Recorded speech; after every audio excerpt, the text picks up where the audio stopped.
ফালতু সাজানো। দেখুন মোবাইল আমি ছড়িয়ে দেবো, এমনি রাখবেন না। হ্যাঁ,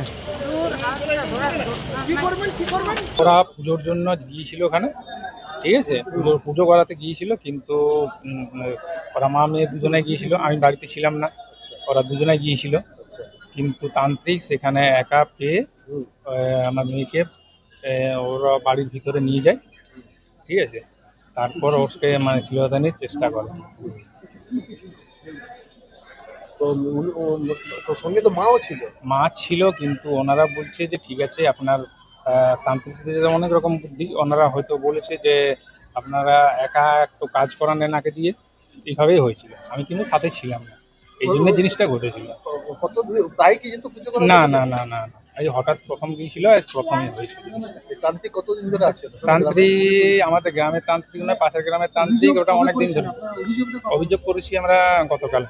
কি অভিযোগটা কি করেছিল? অভিযোগটা কে করেছে? অভিযোগটা আমরাই থানাতে করেছি। কি অভিযোগ লিখেছেন? অভিযোগটা কি? অভিযোগটা থানাতে লিখেছি এটাই যে আমাদের মেয়ের সাথে তান্ত্রিকের ওখানে গিয়েছিল পুজো করতে, কিন্তু ওখানে ওরা তান্ত্রিক আমার মেয়েকে একা পেয়ে ওর মানে ওখানে ওকে একা পেয়েছে, মা ছাতে ছিল, কিন্তু মাকে বলেছে তুমি এখানে বসো, আপনার মেয়ের সাথে আমি একটু এখানে ভিতরে যাচ্ছি, কিছু একটা ব্যাপারে, যাই হোক যেভাবে হোক কিছু একটা ভুলি ভালি নিয়ে গিয়েছিল। এই তান্ত্রিকের নামে কি এর আগেও অভিযোগ ছিল? না না, এই তান্ত্রিকের নামে আগে কোনোদিন অভিযোগ ছিল না। ওর নাম কি? সোমেন গোস্বামী। ও কি পুজো পাঠ করে? হ্যাঁ, পুজো পাঠ করে, অনেক কিছুই করে, আর এমনি বশীকরণ করে, পুজো করে, এমনি কাটান বাটান করে। ওর বাড়ি আঁকড়োতে, অনেক দিন ধরেই আছে।